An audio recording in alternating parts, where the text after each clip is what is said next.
Sand. It's everywhere, right? The desert, the beach, your car, your shorts, your shoes, even your house. And not just on the floor, but in your windows and some other places you might not have thought of. Picture this.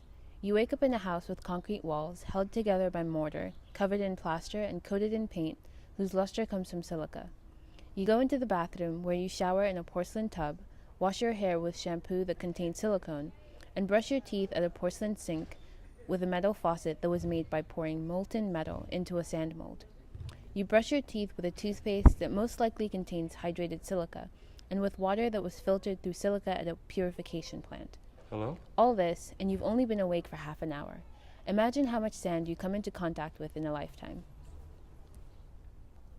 Sand refers to small grains of various minerals that are formed when mountains and rocks are broken up into a process called weathering, and then sorted, rounded, and smoothed as it is carried away from wind and water. This can happen over millions of years. Sand refers to a specific size of grain. Too large and the sediment is called gravel, and too small and it's known as silt. Through time, heat, and pressure, sand can be naturally compressed and cemented into a rock called sandstone. Beaches are often the first thing that comes to mind when we talk about sand. You can find different types of sands and beaches all around the world. You may find very smooth white sands that are higher in quartz or sharper, colorful, mineral-rich sands, depending on where you are in the world. We care a lot about the sand at our beaches, with many people preferring soft white sand. The softness of this sand has nothing to do with the softness of the grains, which are mostly quartz and tend to be quite hard. Rather than the softness of the beach sand is dependent on how small, smooth, and even the grains are.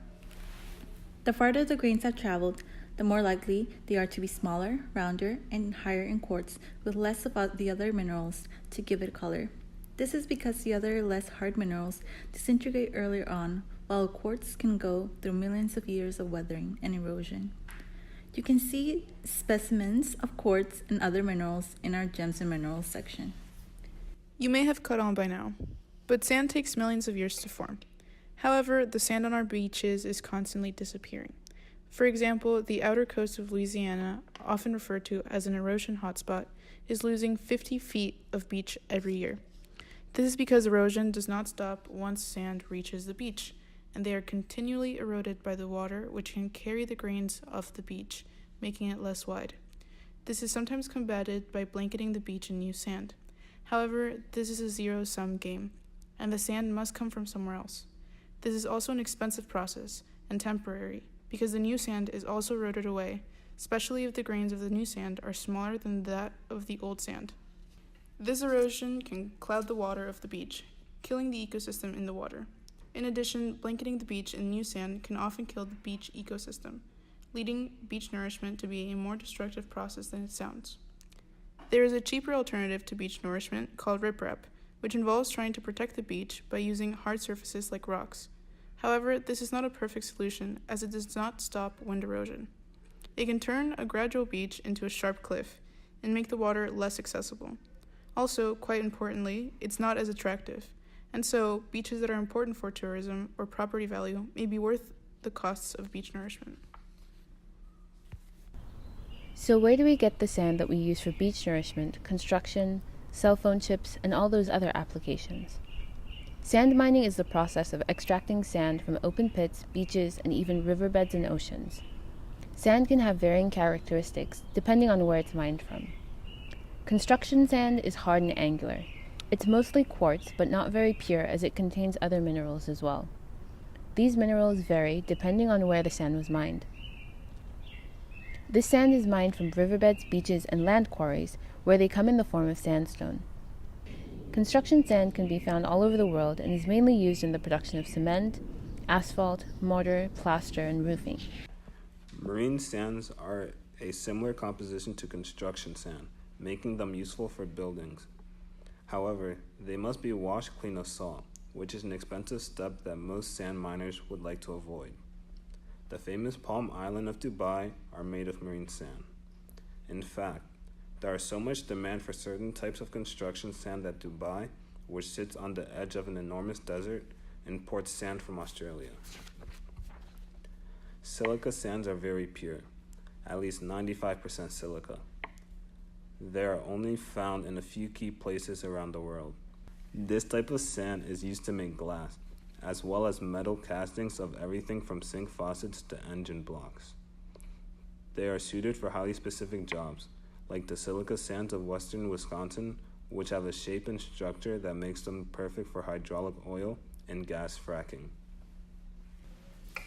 Our market demand for sand has made sand mining a very lucrative business, which increases the number of people trying to get into sand mining. Most mining is officially regulated by permits and regulations.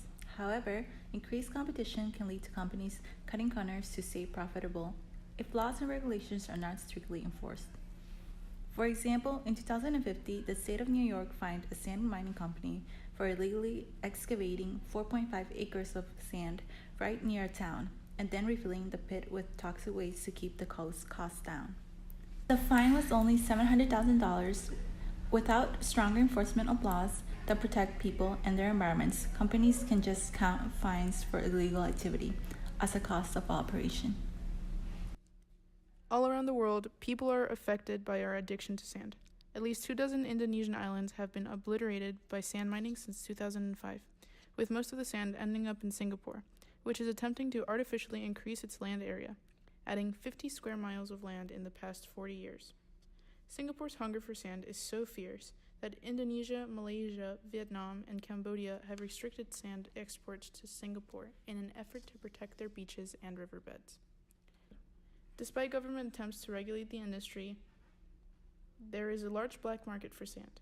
In 2008, thieves in Jamaica stole 1,300 feet of white sand from one of the island's finest beaches.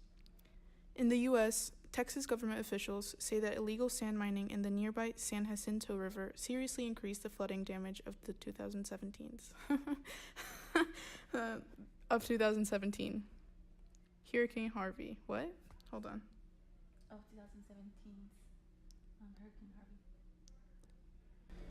In the U.S., Texas government officials say that illegal sand mining in the nearby Jacinto... Oh my God! I'm sorry. In the U.S., Texas government officials say that illegal sand mining in the nearby San Jacinto River seriously increased the flooding damage of 2017's Hurricane Harvey, which is tied with Hurricane Katrina as the most costly tropical cyclone on record. Even without an extreme weather event, sand mining can be deadly. In 2000, a bridge in Taiwan collapsed after being undermined by sand extraction, and so did another bridge just 1 year later in Portugal for the same reason. More recently, a bridge in India gave out in 2016, in yet another collapse due to sand mining. Even when sand mining is legal, there are environmental costs attached. The ecosystems of coast, island, oceans, riverbeds, and inland areas are all affected. Sand mining on the ocean floor tears up the habitat of bottom-dwelling organisms like coral reefs and seagrass beds, as well as churning up the water, turning it cloudy and suffocating fish, blocking sunlight for algae as well. In the U.S., thousands of acres of forests and fields have been stripped away in Minnesota and Wisconsin in the pursuit of precious fracking sand. Australian floodplains are being wiped out, threatening the world's largest collection of rare carnivorous plants. Sri Lanka's sand mining has lowered riverbeds so much that their water supply has been contaminated by seawater. Vietnam's Mekong Delta, home to 20 million people, half of the country's food, and a large portion of Southeast Asian rice production, is also disappearing partly due to sand mining.